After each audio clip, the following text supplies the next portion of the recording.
There's no piano in the building, although there have been many occasions of people hearing piano music coming from different rooms. When you go to investigate it, it's now moved to a different area, and you follow that and go there, and you know, the piano music now is downstairs or something of that nature.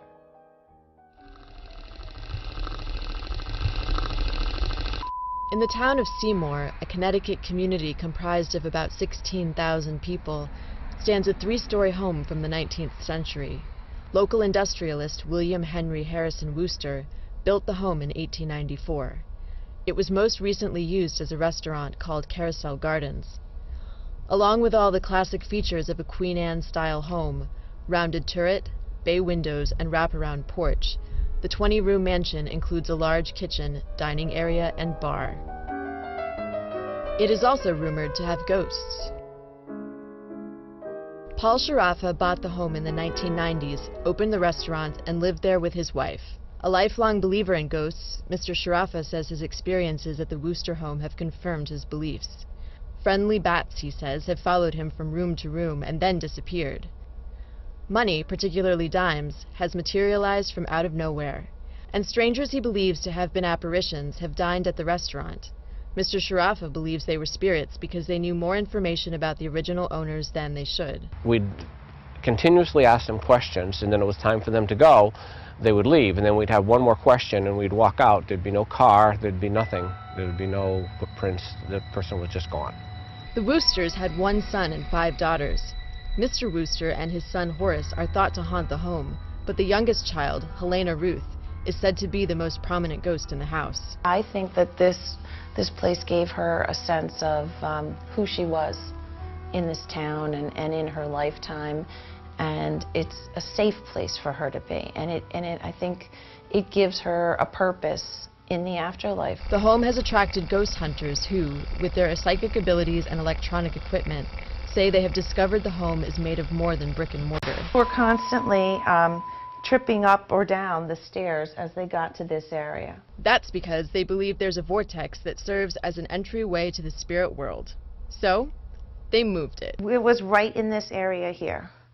It just was sort of shifted over. And how do you actually do that, though? It's a lot of metaphysical energy work. Emotional or unresolved issues sometimes cause spirits to stay in the human world, Ms. Kent says, noting that Mr. Wooster is bound to the home he wanted to remain within the family. When you die and you ask in writing for something to be done, and it's, you know, just blatantly violated, I could see why he might come back and be a little upset. Just yesterday, Nicole Hall of Connecticut Soul Seekers says she heard a voice while setting up equipment for an investigation. I heard my name called. So I said, what? And it wasn't, you know, any of the other people that had called my name. Second floor area, looking around, seeing where we're going to put the cameras, and I heard a voice say, let's see. And it was none of my teammates that had said it.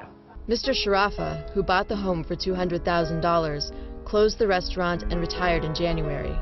Despite his personal affinity for the ghosts, he listed the home for $500,000 and just sold it for $360,000. Mr. Sharafa says he is unsure what the new owner will do with the property. One possibility is to raise and develop it. Marion O'Keefe, interim curator for the Seymour Historical Society, says it would be a loss if it were torn down.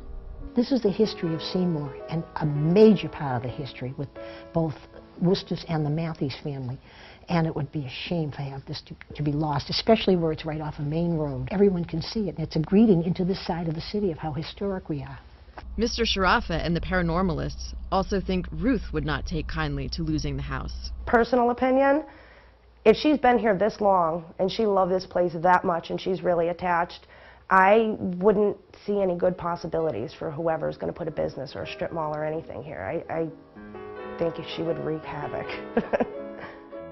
For some, these stories are just that, a fun Halloween tale. I usually find a logical reason. If a door slams, the wind took it. For the Wall Street Journal, I'm Sushil Chima.